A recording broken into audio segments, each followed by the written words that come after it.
Alright, hello folks. Welcome back to Duty's Daggers. We got a review today of the Hogue Deka. First of all, if you haven't subscribed, go ahead and push the button for me. You'll be happy that you did. This is a really cool channel, one of the coolest. And follow me on Instagram at Duties_Daggers as well. So, the Hogue Deka. There's a couple different versions of this knife. The one I have here is the black polymer handles with the compound ground Wharncliffe blade in Magnacut blade steel. Very cool. I got a deal on this on Black Friday for $100. That's a fantastic deal. I think they're usually around 145, somewhere around there, with the Magnacut. So 145 for Magnacut, pretty sweet. Especially with this design. I think this is a pretty good design. I'm going to tell you about the knife objectively first, and then towards the end we'll get into what I think about it. Let's measure it first of all. How about that? Overall length of the blade is 3 1/8 inch. Overall length is 7 3/8. And closed length is, let's see, I'll measure it right there. About 4 1/4 inches. So there you go. Let's do some size comparisons to help you guys get an idea of how big it is. Let's do the Ontario Rat Model 2 and the Civivi Alimentum. A little bit bigger than both those guys. Let's do the Benchmade Griptilian. Whoops, almost dropped it. And the Spyderco Paramilitary 2. Smaller than those guys. And let's do some Kaiser. Well, yeah, we'll do the Kaiser Mini Beg Lighter and the Civivi Baby Banter. How about that? There you go. Alright, next we need to measure the thicknesses behind the edge, which I have already done and wrote them down. Just for frame of reference, the Baby Banter behind the edge is between 16 and 17 thousandths. The Benchmade Griptilian is 25 thousandths. The Mini Beg Lighter is, where did I write that down? 18 thousandths. And let's see, the Civivi Alimentum is 20 thousandths. So there you go. Now the Deka here, we need to have two measurements because it's a compound grind. So back here, it's going to be 22 thousandths, and then up towards the tip, this whole area here is going to be 19 thousandths. So it's thicker back here, which makes sense, and thinner up here towards the tip. Makes sense, you know. You can do your hard use kind of stuff back here, and then your utility cuts where you want something very thin. You've got the tip. Now the tip being 19 thousandths, it's pretty thin. Not as thin as the Baby Banter or Mini Beg Lighter, but not as thick as the Alimentum. So I think it's pretty decently thin. I think I'm pretty happy with that. Now the blade stock thickness is very thin. Look at that. Super duper thin blade stock. Yeah, so this thing's going to slice really, really, really, really well. And it does. I've been carrying this thing, so it does. Yeah, it's a slicer for sure. Also, this is one of my favorite blade shapes, either sheep's foot or Wharncliffe's, something like that is my favorite blade shape. Just really utilitarian, especially with this Wharncliffe, you still have a pretty meaningful tip for piercing, but you're still going to be able to do your utility cuts very, very well. This is a really cool blade shape, not to mention the fact that it looks really cool. It's just a mean looking blade with this compound grind, with this little ridge here that comes down from the thumb ramp here. The way we have a couple angles, we have a flat angle and then another angle down to the tip with the swedge, going the whole way across those. It's a good looking blade. It really is. The stone washing on it, I think they did a good job. Let's see if I can get it in the right light. Yeah, there we go. Yeah, I think it's a good stone washing. It's Magnacut blade steel, which this is my first experience with Magnacut, so I'm not really sure how it's going to do yet. Like I said, I've been carrying it. Haven't been using the crap out of it. Definitely been cutting with it. It's holding an edge so far very well, but I haven't stropped it or sharpened it or anything like that. So we will see. We'll see how long it takes for it to need some stropping, or sharpening, either or.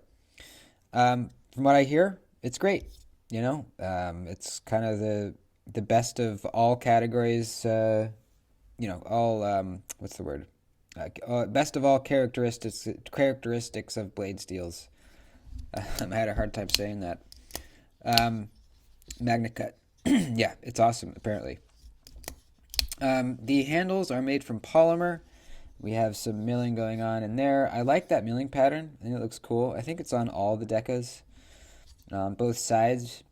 Now the handles themselves, the polymer, are pretty flexible. You can see I'm getting some pretty significant flex right there, and it's extremely light. Extremely light. A little too light for my liking, but we'll get into that later. We have a deep carry pocket clip, which was not always the case on the Deka. There are some older versions with a non-deep carry clip, but these newer ones with Magnacut and some other newer ones as well all have the deep carry clip, which works well. They didn't put flat-headed screws on there, which kind of bugs me. It doesn't really affect much unless you have a thick seam. But it's kind of like, come on, guys. Why didn't you just put flat-headed screws in there? Kind of weird. So at first I thought the thumb studs here were plastic, and I thought these able lock, which is what Hogue calls their axis style lock or bar lock, I thought these tabs were plastic as well, but it turns out they are aluminum. So that's good. I thought they were plastic. Turns out they're not.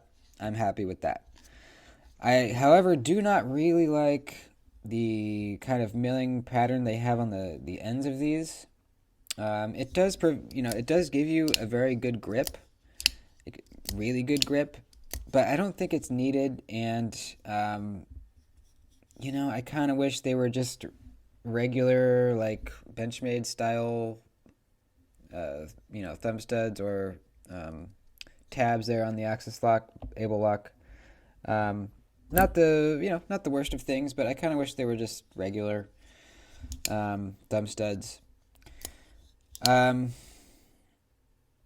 This thing is extremely light. It's very, very light. Like I said, a little bit too light for my liking. But if you're looking for an ultra light knife, this is absolutely probably one of the best options out there. Let's talk about the action. So it's pretty good. It's a bar lock, so we don't have much of a detent. As with all bar locks, there's no detent ball, so you're not getting the crisp breakaway. But this one is fine, actually. It actually fires out pretty good. I was kind of surprised to see that. Hang on. I was kind of surprised to see how easily that it thumb flicked.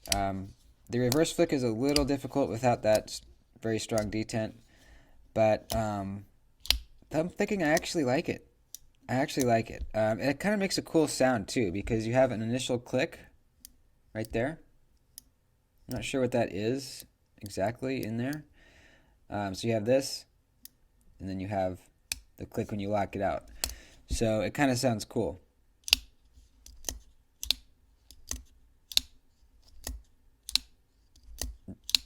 Hopefully it's coming through the microphone.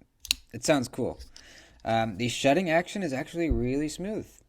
Pull down the bar lock, completely free swinging blade, shuts. That's great. And no blade play either. That's really cool to see. I've said it before, with most Benchmades I've owned, if I want to get that type of fall shut action, always have a little bit of blade play, like I do right now with the Griptilian, and it's still not falling shut, like the Deka here. That's really cool to see. So I think they did a good job with the action. Yeah, it's good. It's pretty good. I think it's actually better than my Benchmade Bug Out, which, this knife is often compared to the Bug Out. It's similar size, similar weight, same locking mechanism. But I have to say that I think this bar lock is better on the Deka than on my Bug Out. My Bug Out just had pretty significant blade play. And if I tightened the pivot down to get rid of that, I pulled down the axis lock and the blade would get stuck halfway down. So good job, Hogue. They did good on this bar lock. It's smooth, no blade play.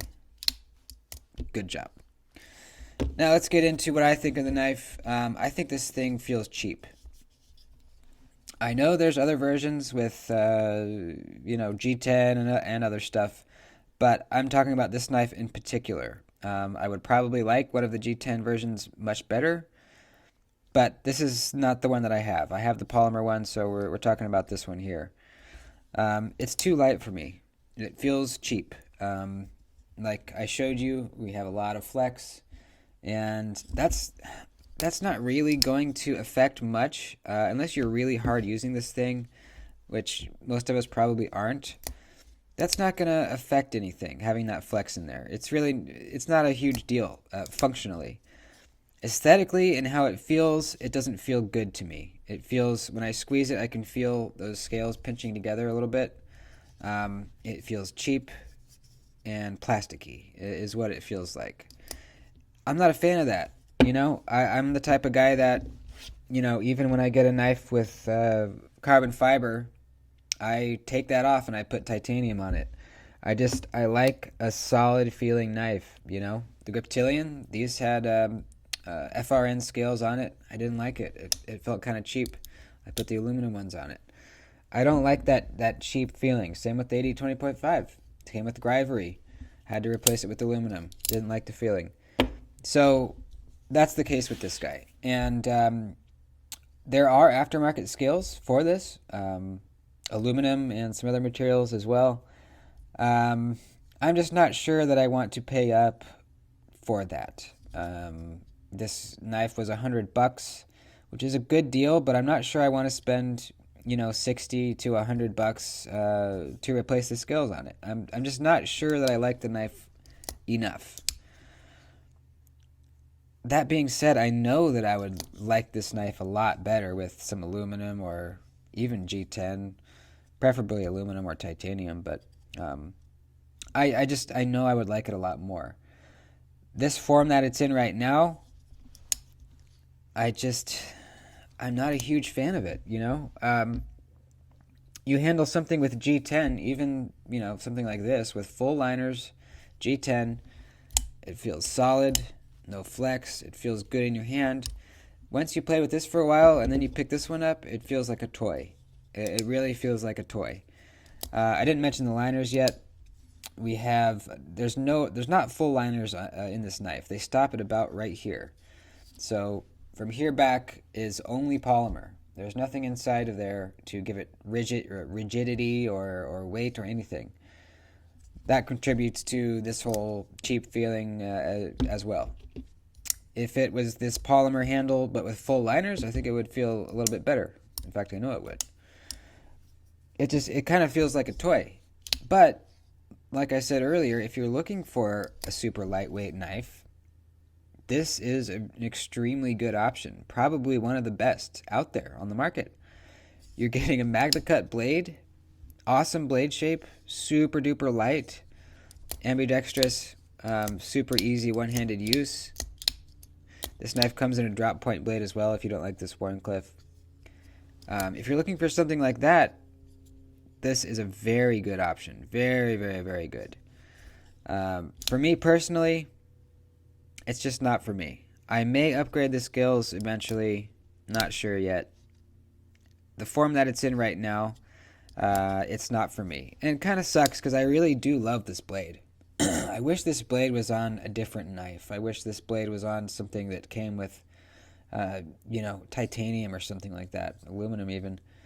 But it's not. It's on this handle with these materials. So it is what it is. The Hogue Deka. I know a lot of people love this knife. It's just not for me in this form right here. It's not for me. But it is a really good knife. Well made, super light, and it's not like these handles are going to crack and break off. It's not like I said, it's not a functionality thing. It's more of a feeling thing. So there you go. That's the Hogue Deka. Hope you guys enjoyed. I have links down below to some knives and stuff, some discount codes. There's a link to my Patreon down there. And there are soon going to be channel memberships available to you guys. For a very small monthly donation, you can become a channel member. There's going to be perks and prizes and stuff that you'll have access to that nobody else will. I'm still setting it up and figuring out how I'm going to do it, but that will be coming soon. I love you guys. Peace and love.